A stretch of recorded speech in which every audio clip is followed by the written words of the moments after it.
வணக்கம். ஒரு சின்ன கிராமத்திலிருந்து புறப்பட்ட ஒரு குரல் ஒரு பெரிய சமுதாயத்தோட குரலா எப்படி மாறுச்சு?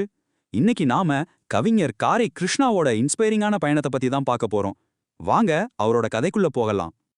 எப்படி ஒரு சாதாரண விவசாய கிராமத்துல இருந்து வர்ற ஒரு கவிஞர் சமூக மாற்றத்துக்கான ஒரு பவர்ஃபுல் வாய்ஸா மாற முடியுது?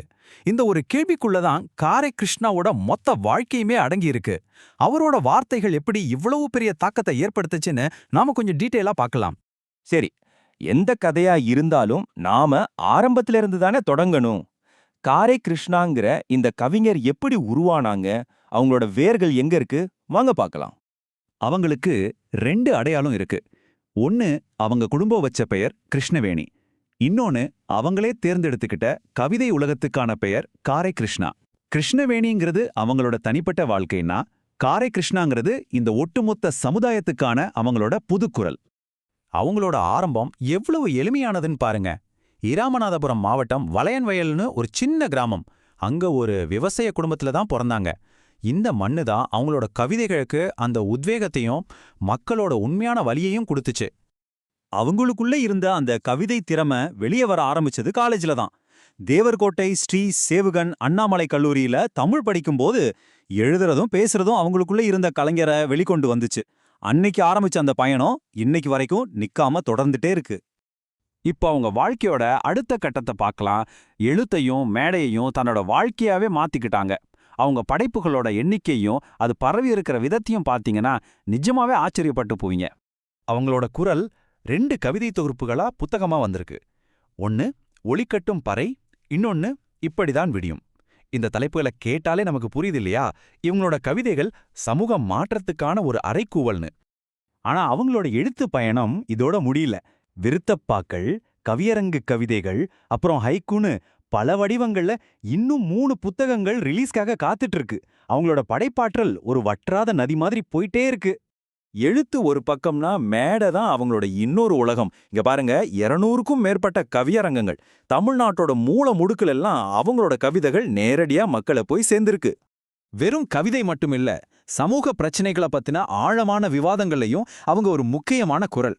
100க்கும் மேற்பட்ட பட்டிமன்ற மேடைகள்ல தன்னோட கூர்மையான வாதங்கள் மூலமா மக்களோட சிந்தனைய தூண்டியிருக்காங்க. ஆனா இந்த நம்பர் தான் அப்பா எல்லாத்தையும் விட பெருசு. ஒரு நிமிஷம் யோசிச்சு பாருங்க. 4500க்கும் மேற்பட்ட வீதி நாடகங்கள். அதுவும் வெறும் பொழுதுபோக்குக்காக இல்ல, சாலை பாதுகாப்புங்கிற ஒரு உயிர்காக்கும் செய்திக்காக. இதுதான் சமுதாயத்தின் மேல அவங்களுக்கு இருக்கிற உண்மையான அக்கறை. சரி, இவ்ளோ பெரிய எண்களுக்கு பின்னாடி இருக்கிற நோக்கம் என்ன? அவங்க ஏன் எழுதுறாங்க, ஏன் பேசுறாங்க, அவங்களோட சமூக பார்வை என்ன, அதுக்கு இந்த சமூகம் கொடுத்த அங்கீகாரம் என்னங்கிறத பத்தி இப்ப பார்க்கலாம். அவங்களோட படைப்புகள் எல்லாமே வெறும் வார்த்தை கோர்வைகள் கிடையாது. அதுக்குள்ள ஒரு ஆழமான சமூக உணர்வு இருக்கு. இந்த பத்திரிகை கட்டுரை, கவிதைய பத்தி அவங்க என்ன நினைக்கிறாங்கன்றத தெளிவா காட்டுது. பாத்தீங்களா, இதுதான் விஷயமே. சமகால கவிதைகள் மக்களின் பிரச்சனைகளை பேச வேண்டாமான்னு அவங்க கேக்குறாங்க. அவங்களோட கவிதை மக்களோட சேர்ந்து பயணிக்கிற ஒரு பயணம்னு அவங்க நம்புறாங்க. இப்படி மக்களுக்காக ஒலிக்கிற ஒரு குரலை இந்த சமூகம் கவனிக்காம விட்டுடுமா? கண்டிப்பா இல்ல. அவங்களோட இந்த அர்ப்பணிப்புக்கு கிடைச்ச அங்கீகாரம் தான் இந்த நம்பர் 200க்கும் மேற்பட்ட விருதுகள். இது வெறும் பாராட்டு கிடையாது, அவங்க போற பாதை சரின்னு கிடைச்ச நம்பிக்கை. அதுல சில முக்கியமான விருதுகளை மட்டும் இங்க பாருங்க. நல்லாசிரியர், சங்கப்புலவர், குரல் நெறி கவி, நற்றமிழ் நங்கைன்னு பலதரப்பட்ட அமைப்புகள்ல இருந்து அவங்களுக்கு அங்கீகாரம் கிடைச்சிருக்கு. இது அவங்களோட பன்முக திறமைக்கு ஒரு பெரிய சாட்சி. ஒரு கவிஞரா, ஒரு சமூக போராளியா அவங்கள நம்ம பார்த்துட்டோம். இப்போ அவங்களோட கதைய அடுத்த தலைமுறைக்கு அவங்க என்ன விட்டுட்டு போறாங்கன்ற ஒரு பார்வையோட முடிப்போம். அவங்களோட வேலை மேடைகளோடு முடிஞ்சிடல. ஒரு தமிழ் டீச்சரா கிளாஸ் ரூம்ல அடுத்த தலைமுறை கவிஞர்களை அவங்க உருவாக்கிட்டு இருக்காங்க. அவங்க வெறும் பாடங்களை மட்டும் நடத்தல, நம்மளோட பழமையான இலக்கிய பாரம்பரியத்தை அடுத்த தலைமுறையோட கையில பத்திரமா கொண்டு போய் சேர்க்கறாங்க.